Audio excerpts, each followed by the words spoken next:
Franchement, on ne peut plus rester enfermé dans le déni. Enfin, il suffit de se promener n'importe où en France. Les églises sont fermées, les églises sont vides.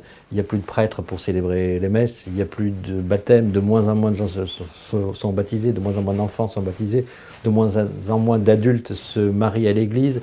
De moins en moins la parole de l'église dans la société est écoutée. De moins en moins, en outre, actuellement, elle est crédible. Parce que c'est rajouté à ce phénomène de fond ce qu'on voit depuis quelques années au travers de la crise des abus sexuels qui, quelque part, peut apparaître comme le coup de grâce. Et d'ailleurs, pour beaucoup de gens, c'est l'occasion de donner le coup de grâce à l'Église catholique. Donc moi, j'ai envie de dire aux catholiques, soit vous pratiquez la politique de l'autruche, vous ne voulez pas voir tout ça, qui est tellement évident, parce qu'en fait, vous le voyez tous les jours.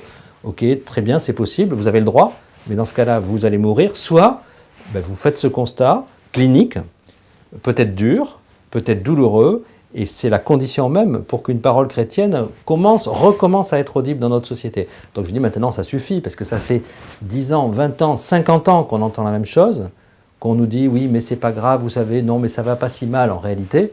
En réalité tout va très mal, il n'y a pas un seul indicateur positif pour l'Église catholique en France aujourd'hui. Mais je ne suis pas découragé.